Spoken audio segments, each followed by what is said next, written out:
we're going to be talking to you about how to build a successful academic career, just some tips and tricks that you might find helpful for your career path as you kind of head out of your PhD, your postdoc, into what will become your career.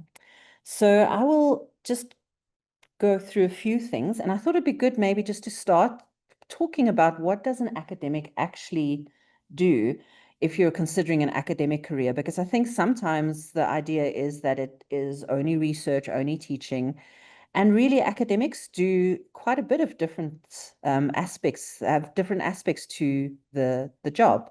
So research and knowledge generation, of course, is a really big and important aspect to it, but teaching is quite often also expected to be part of that package. So whether that is teaching to undergrad classes, supervising PhD students or postdocs and teaching at that level, it really is part and parcel of the academic profile. And then in addition to that, administration is another large component of your day-to-day job. This might be linked to teaching and research, so it might be administration and being involved in grant management, setting assessments for students, etc., or other school departmental administration that needs to take place. And depending on the support that you have in your department, might be more or less part of this package that you take on as an academic. And then the final aspect to consider as part of your academic role is this role of academic citizenship. So this speaks to your participation in the larger field of academia. And this might be things that you get involved in at your department or university level, chairing specific committees, participating in university committees, participating in organizing university events might be part of this package, but it also speaks to your citizenship in the greater academic field. Examples of this could be that you get involved in your local society for your field of interest, or in greater global activities, so some global consortia, etc., that you can participate in that really works towards moving your field of interest and your field of expertise forward in the greater scale. So to be very specific, I thought that it is really interesting and sometimes, again, something that people aren't very familiar with in South Africa, that at most universities, there are two different academic tracks that you can get involved in as you build your career post-PhD. And specifically at WITS, this is the case, and at many other universities, similarly, there's a researcher track and there's a lecturer track that you can get involved in as you track and progress into your career. And as you can see, these two tracks all have similar layers of progression, but the main significant difference between these two tracks is that obviously on your lecturer track, you are going to, as part of that portfolio of multitude of things that we just spoke about, have a larger portfolio of teaching and training, and very often a portfolio of undergrad teaching that becomes part of your day-to-day work. And then on the researcher side, that portfolio components are shifted a bit to be more focused on research and research activities. And then similarly, on these two tracks, your promotion criteria are also then adjusted for those. You still have to perform in all four of those categories, as we just spoke about, but the performance criteria are different depending on whether you're lecturing, teaching focused or research focused. So the next few slides, I am just going to maybe go through some of these tips and tricks of things to think about and put in place as you think about building and expanding your academic career. And I think one of the first places to start is really to think clearly about defining your career aspirations and starting to plan out and think about where exactly you would want to have the focus of your career. And you can do this in two different trajectories. I think it's often very important, and this is something I think that the Center of Excellence Human Development really proposes and supports, is to think about the project, the person, and the place. Your project, of course, being at the center to this, your interest, your field of expertise, and how you are going to use those skills that you've built during your PhD or your postdoc era in really thinking about an independent project that is going to contribute to novel knowledge generation. You as the person stands in the middle of that. And around this, it speaks to, again, your skill set, but also about your private and personal considerations as well as you think about your academic career, where you will be based, what kind of support structures you will have in place. And that really informs the place and the setting of where your research and your career aspirations will take place. If we think a bit more about your career as far as what area you would be working in, you can use a similar kind of trajectory to start planning out your long-term goals within your career. Again, starting with a project idea and thinking about if you now have the opportunity to write a research grant or to start your own project independent from what you were working on with your supervisors under your PhD and your postdoc. It's important to very clearly think about that project, what your research questions are. But as you progress in your career, you would need to expand the thinking beyond a project-focused thinking and really start thinking about the area that you're working in and the theme that this project would be based in. Because as your career expands, of course, you're not going to be working on one project at a time. And having a really clear idea around the theme of your research and your academic career really gives you an opportunity to go beyond just this one project idea and developing additional opportunities, additional projects, but also additional collaborations along this theme. So really taking the time at the beginning of your career and thinking about these different aspects helps you to clarify where you're going and what your trajectory would look like. So what flows naturally out of this is, of course, plans. Thinking about looking into developing an individual development plan for yourself in quite some detail is a really important and useful process to go through. So this would really be a strategic roadmap that outlines your professional goals that you want to achieve. And a 5-year timeframe is a quite useful timeframe to put that into, as it speaks to you developing not only your short-term but also your longer-term goals, and really your thinking around your full career track into these 5-year stints and what you can achieve in a shorter and a longer term, and planning out the really kind of long-term trajectory of where your career is heading to. With these individual development plans, it's important for you to think about SMART objectives. So these are objectives that are specific, something that you can measure and that's achievable, and also that's relevant to the career trajectory that you've planned out for yourself. Most importantly, these do need to be time-bound, because you do need to think about, and that's why this 5-year time span is a good measure, to things that can be achieved within 6 months, within a year, whether that is working on a publication, writing a grant, to more longer term, but still very much time-bound objectives, like going for a promotion or applying for a new job. And using these specific objectives that you set for yourself, you can then use those to break them down into smaller, more actionable steps. It's also a great monitoring tool so that you can, at different time points within this very predefined time-bound period, make sure that you are progressing to those goals that you've set for yourself in your development plan.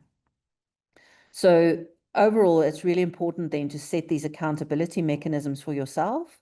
And this could be anything really, as far as checking back to your development plan, but also having regular check-ins with a mentor or a coach or any other kind of accountability partner, just so that that individual development plan becomes part of a bigger plan of the team of people that are around you supporting your career.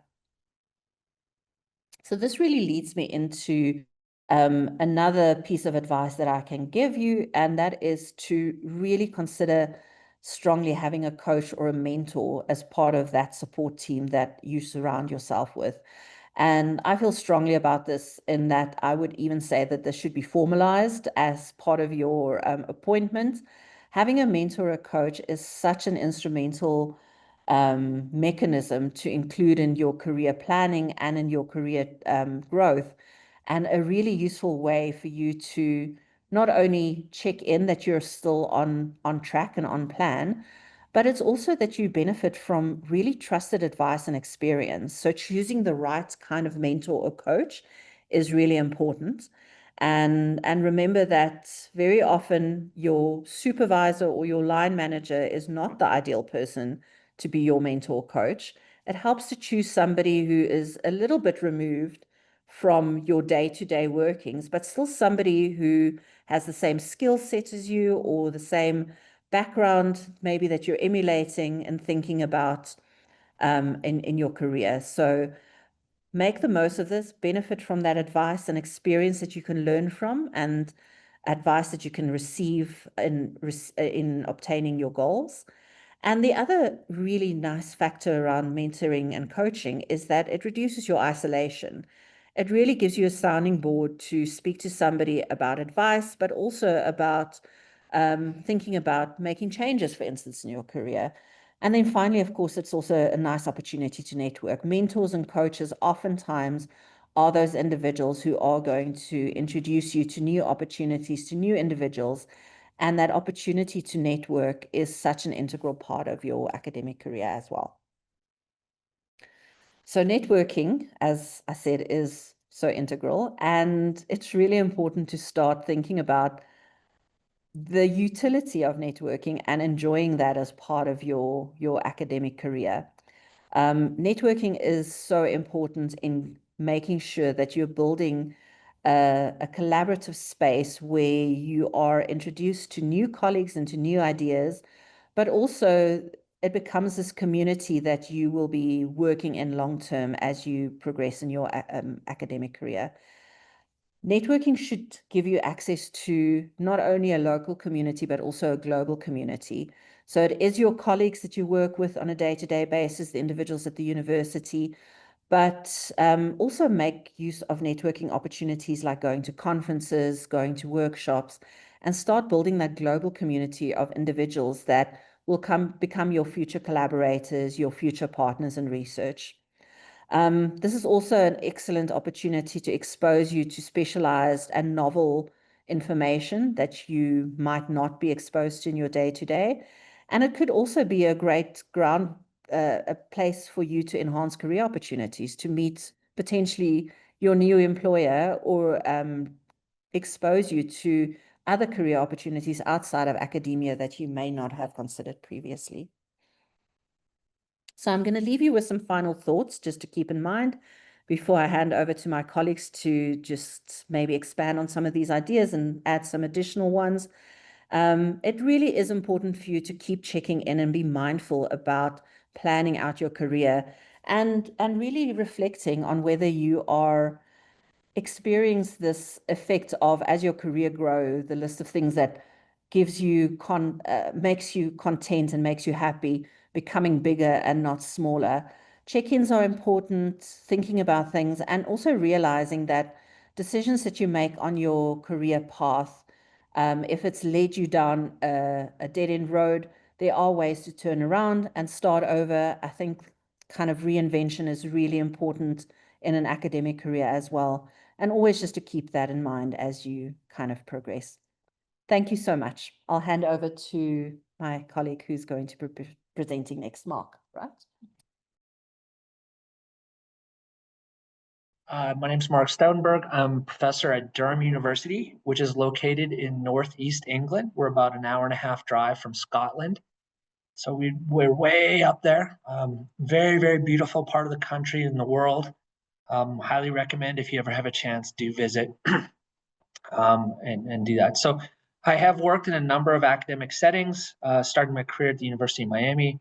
I spent time in Tennessee, spent time in Philadelphia, and then now in Durham. So I've had a number of experiences in different institutions that have framed kind of how I look at developing professional careers. And like Zane, we're head of department, so we also spend a lot of time working with our colleagues and our early career colleagues to help them map out their careers and give them advice and guidance along the way. So when I was thinking about this, I kind of came up with, what are the key things that kind of stand out to me. So I'm going to talk about careers being a journey, making every contact count, maybe a little bit overlapping on the networking. It just shows how important it is. And the last one is about just relaxing and breathing. So I'll get to all those in the next 10 minutes or so. So, this says our research plan, but it really could be our career plan.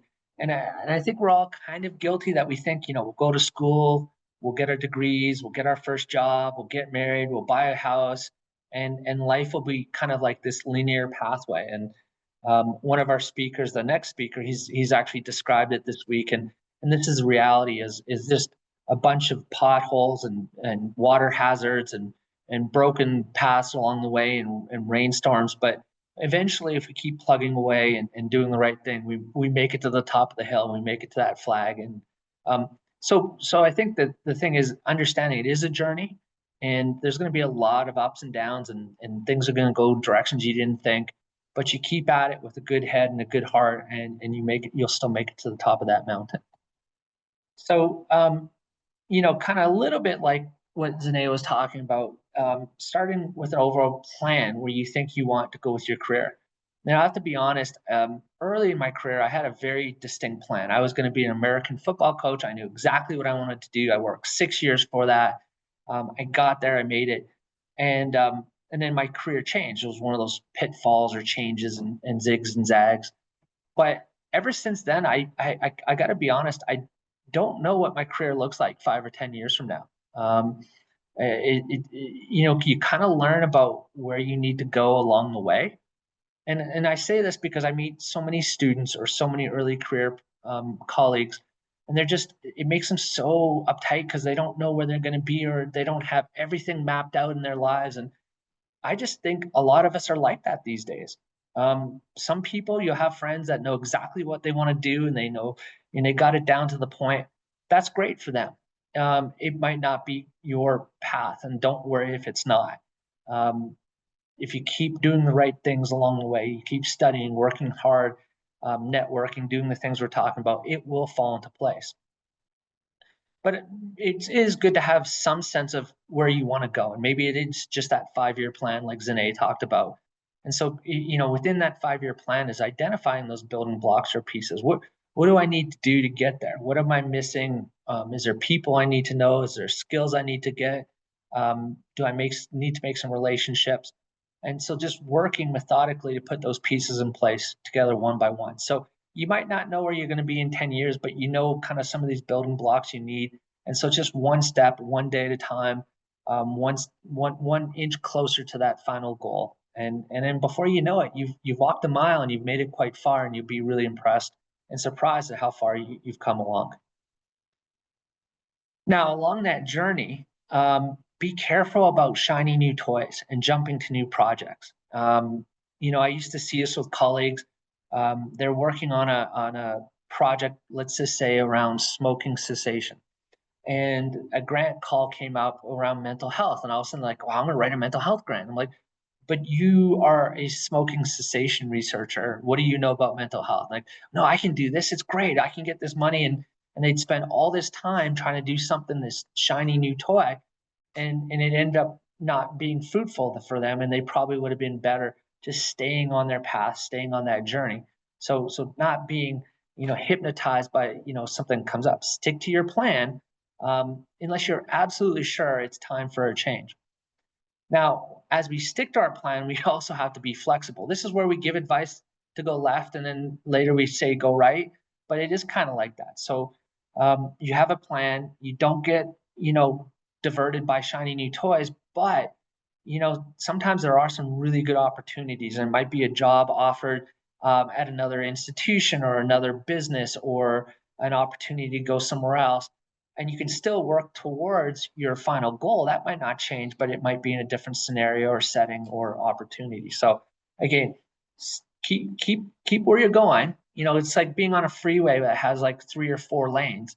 You're still on the freeway, you're still going the same direction, but you might change lanes from the first lane to the second, but you're still going in the same spot. So flexibility, working towards that final goal of yours. So the second thing I want to talk about was making every contact count. And so in the UK, this is a government initiative about healthcare professionals providing physical activity guidance. And so when a patient comes into that healthcare setting, make every contact count. Every person has a role in helping improve the health or even the physical activity levels of that patient. But I also think this applies somewhat to our lives and our career paths, and making every moment count. So you're at a dinner with colleagues. It's a chance to make better relationships.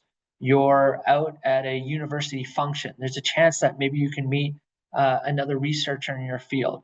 But always thinking, what can I gain from this situation? Maybe it's just learning something really important, but making every moment count. And I say this because, especially on the person side of things, we work in small circles. Like, we think the world is this big, huge place, but within our fields, we constantly are running into people. Maybe we don't know them. We've read their work, they've read our work, or we have colleagues in common. It's nonstop. And then, I can give examples of running into a person, and 4 years later, they're applying for a job at my institution. And I'm like, yeah, but 4 years ago, you made a really bad impression. And they may not realize that at the time that they'll be applying for a job with me 4 years later, but they do. But the person that made that great impression 4 years ago, I remember them like, hey, I've been on a committee with this person, or I've been involved with a project with this person, and they were awesome to work with. I absolutely think we should hire them. They're just wonderful. And it doesn't apply just to academia, it could be anything. So whenever you do something, I just think you absolutely have to put your best foot forward. Never take it for granted. Always be prepared. Always do every presentation report to the best of your ability, because you never know who's reading it, and you never know what type of impact that will have on you later on in your career.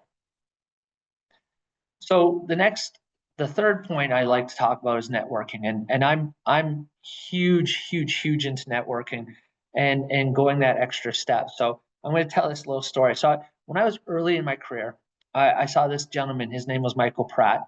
Did you know Michael, by the way? He works at CDC in Atlanta, where our next speaker is from.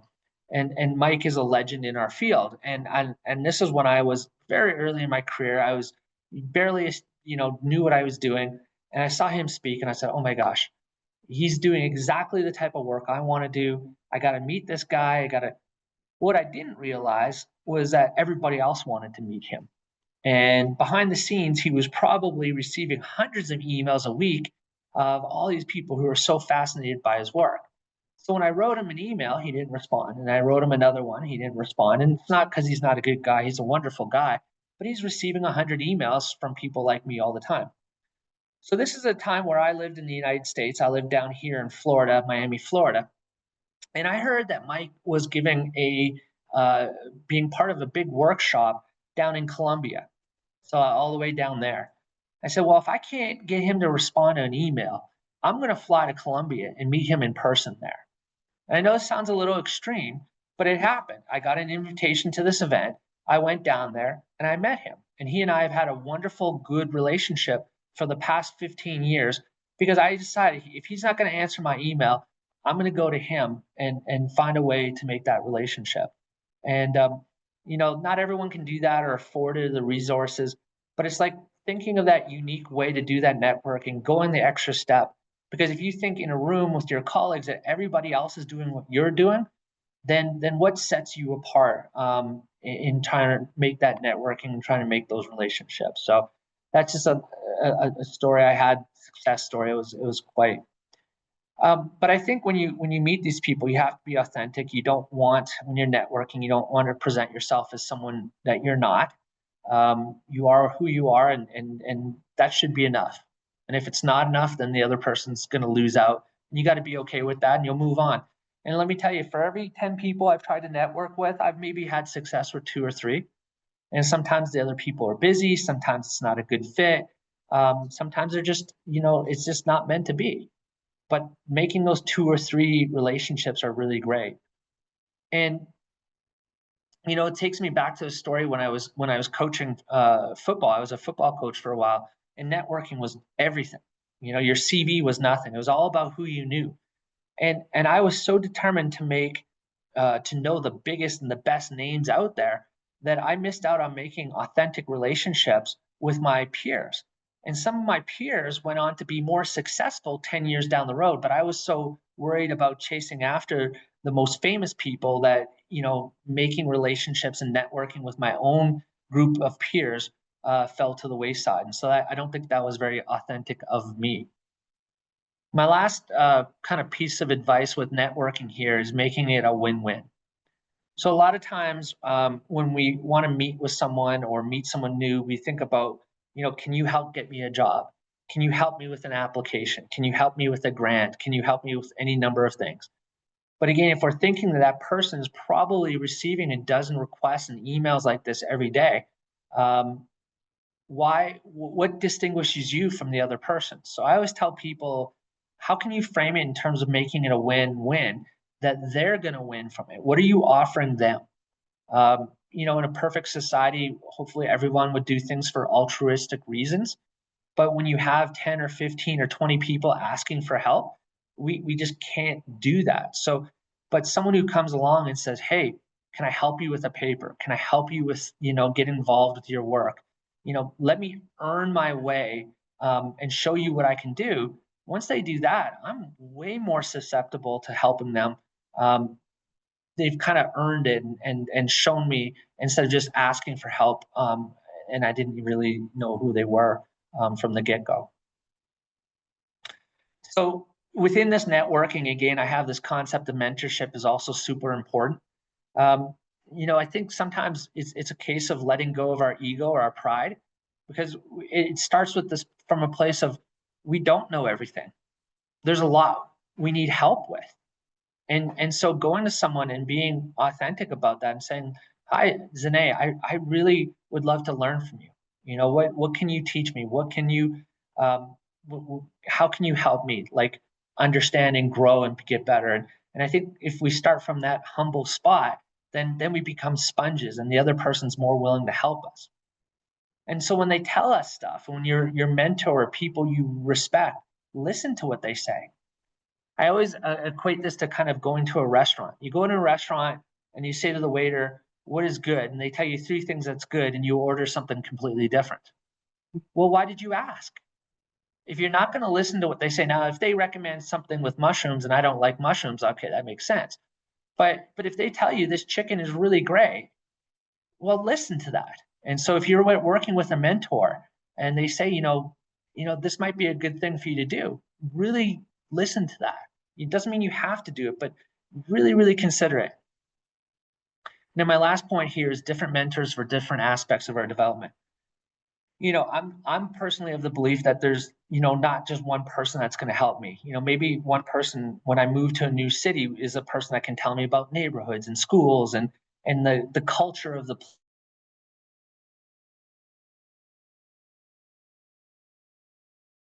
Let me help show you how to be a better teacher and the electronics and the systems we have in place. And then there might be someone who is better at helping me with, research and career planning. So you don't want to have a million people. We say, you don't want too many chefs in the kitchen, but it is a place where you can have 2 or 3 people that you really trust, you feel comfortable with, and they can all serve different types of roles. So always be on the lookout of how people around you might be able to help guide you in different ways. And this last point is exactly to that, is that it's not always just about professionals. Some of the toughest things we have to deal with is our life issues, how to balance having a family, having a consulting gig, being pulled in multiple directions, maybe being offered a job at another institution, having someone that can really help you understand and balance things personally. So the last point is it relates to that personal dealing with things. And I don't know many people in my dealings that haven't come into my office or talked to me feeling really stressed, really anxious. Um, and just really struggling with it. We're no matter where, early career, mid career, late career, we all have stuff we're dealing with, our family's health, our kids, different things. Where's my career going? How am I going to pay the bills? Where's my next job? We all have those. And I think it is good to know that we're all in it together. We're all experiencing the same type of things, more or less. So this is on the right here is a couple years ago in the NFL, American football. This is Aaron Rodgers, and everybody's freaking out because they've lost a couple of games. Just 2 games. And oh my gosh, the world is going to end. We've lost 2 games. He gets up at a press conference and he goes, "Hey, everybody, 5 letters, relax, relax. We're going to be fine." They turned it around, made it to the playoffs, and had a great season. And he's like, don't overreact to things. Don't get overly stressed out. And I think the way to counter that is just making sure we're working hard and making good choices, that we have integrity and we're giving our best at every opportunity, believing that things will work out. And there's definitely times in life where things won't be working out. So you keep working hard, you keep believing in yourself, keep making good choices, and you relax. And sooner or later, you will get there. It will happen. And the last point I'll leave everyone with is just enjoying life. It really is too short. We don't work to live. Do we work? No, we do work to live. We don't live to work. Work is not everything. If you find your whole life being around your work, I'm like, well, you're missing life. And I have a PhD student that came up from Nigeria that's working with me in England, and she'll spend her whole weekend working on her computer in her house. I'm like, did you even leave your house this weekend? Why did you come up here to do this PhD and you won't leave your house? Get outside, enjoy life, take a break, go to a restaurant, go for a walk. It's not worth it, sacrificing all that for one more publication or one more grant submission. It will work out, but make sure you take the time to enjoy your life. So I believe that's it. Thank you very much. And I'm happy to take questions in the chat while my next presenter is going. So I'm going to start us off with some assumptions that how we got here and where we're going to go from here. Okay, so you really want to do this. You spent a lot of time and effort. We all know that talent is randomly distributed in populations.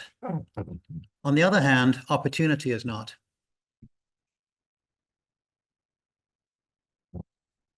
Hard work can help mitigate the consequences of limited opportunities to some extent. And serendipity, often called luck or being in the right place, is real and should be capitalized on. So how do we get from where you are to where you want to be? You've had a lot of good suggestions from both Zane and from Mark. I'm going to give us a few challenges and other ways of looking at the pathways. So specifically, how can you, following all that hard work that has got you this far, position yourself to succeed? How can you maximize the serendipity of being in the right place at the right time? How can you get yourself into that right place? I would argue the first thing you have to do is have a big question, a big scientific question. What keeps you up at night? What problem would you work on for free, forever, even if you weren't paid? You will get paid in a position. But what are the big questions? What will get you to the office to work on it? You'll then break down that big question into project level questions. I'm trying to get this thing to disappear on me. Come on, there we go. right? And part of your work with your mentors will be to develop what are the sub-questions that if you answer those over your career, you will have addressed that big question. These project level questions are your grant proposals. Each one will be soliciting money so that you can answer the next question in your pathway. You need to be an expert in your research methods, right? You need to know that you can do what it is you say you're going to do. Now, that might be epidemiologic methods, it might be data science, it might be lab, wet bench research. There are other fields as well, quantitative research, qualitative research. Be good at it, whatever it is. Science is a team sport. You can't do everything. Nobody can do everything. Bring your best game, to continue Mark's football analogies, to the research group. You have something to contribute. People need to know that you have something to contribute. You need to stay current in your field. You need to read. How do you do that? You set up keyword research alerts so that when new research is published, it turns up in your inbox. Follow the thought leaders. Set up Google searches so that when whatever they publish, you hear about it. Your goal from that reading is to be able to answer the next question. Think through what research is being answered, what's the next question that needs to be answered, because the grant reviewers are going to want to know that you have thought this through, and what you are proposing will in fact move the field forwards and not just replicate existing research. Mark has talked about networking. Networking is a way of collaboration. It's the only way to collaborate. Unfortunately, in this world, who you know often matters. Certainly, who knows you is absolutely critical. You need to be known in the field. You can't be known in the field unless you are publishing and unless you are talking to people. Use your mentor network to get introductions. They know the field. They know the thought leaders. They know the people who are in a position to engage you in collaborations. When you get one of these introductions, follow through. Nobody wants to take the time to make a call on your behalf and found that you didn't follow through with an email. So send that email and do your homework. Who is this person? What have they published? Be willing to go and ask a thoughtful question about their work. Go to meetings. Ask questions at those meetings. It's how you get known. And keep your LinkedIn page current. AI is looking at you all the time. When they reach out to you, have an elevator pitch. Be able to talk about who you are, what you do, and what you want to do in a 30-second, 3-sentence spiel. Mark talked about opportunities and taking opportunities. You need to be strategic about these. Say yes often, especially initially, when you can see how you can benefit from that collaboration. Don't do it just because you were asked. Do it because A, you were asked, and B, you can see that it helps you get ahead. Ask yourself, how does this opportunity advance my larger goal? How does this get towards my addressing my big question? Am I going to learn a new skill? Am I going to collaborate with a new research group that is doing the kind of work that I want to be doing? Also learn to say no. Your time is valuable. There are only 168 hours in any one week, and some of us want to spend that time doing things other than work, and some of us need to sleep sometimes. So we need to learn to say no.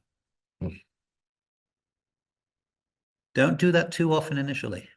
You need to be a yes person, but you need to be a yes person in support of your own career.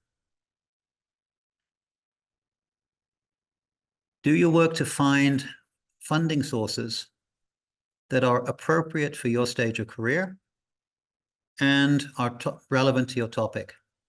Mark mentioned the person switching from physical activity to mental health. Don't just jump on anything that comes up. And don't, at this stage in your career, be thinking about proposals that require large teams and 20 years of experience. Be appropriate for where you are and who you are at the time that you're writing these. That will change over time. Eventually, you'll be writing those large grant proposals and you'll be managing the team and not being a small piece of it. And you need to write. And write. And write. You need to write grant proposals. There's no other way to raise money unless you marry somebody very rich or your cousin marries somebody very rich. You're going to be writing grant proposals. You need to write papers. Publish or perish, or maybe publish and perish in the current environment, but you need to publish. Have a blog. They are read more widely than specialist papers. They're a good way of being able to show that you can synthesize the literature and write to a wider audience about what it is that you're doing. And use social media these days. Us old fogies don't know how to use it. You guys do. Use it to your advantage. And finally, develop a thick skin. Academia is a tough business. You're going to get many, many rejections. Most grant proposals are rejected. At the United States National Institutes of Health level, this is well over 90% of grants are rejected. At the Gates Foundation, it's well over 95%. The Gates Grant Challenges, they fund 10 awards and they get thousands. So that's just the fact of life. In order to maximize your chances of getting any grant, you have to write lots of grants. That comes back to the writing. If you're lucky enough to get reviews on those proposals that are rejected, read them carefully. Most reviewers are trying to make the proposal better. Or if it's a paper that you've written that has been rejected, read the comments. The reviewers are usually trying to help you. Sometimes they're snarky and gratuitous. That's just a reviewer who's had a bad day. You can ignore those. And if they're really, really off track, you can appeal it. Most of us have had at least one paper rejection successfully appealed. I had one which was appealed. I appealed it, and it was accepted without me changing a word. The reviewer was just that off base. And don't give up. Revise, resubmit. If at first you don't succeed, keep trying. Good luck.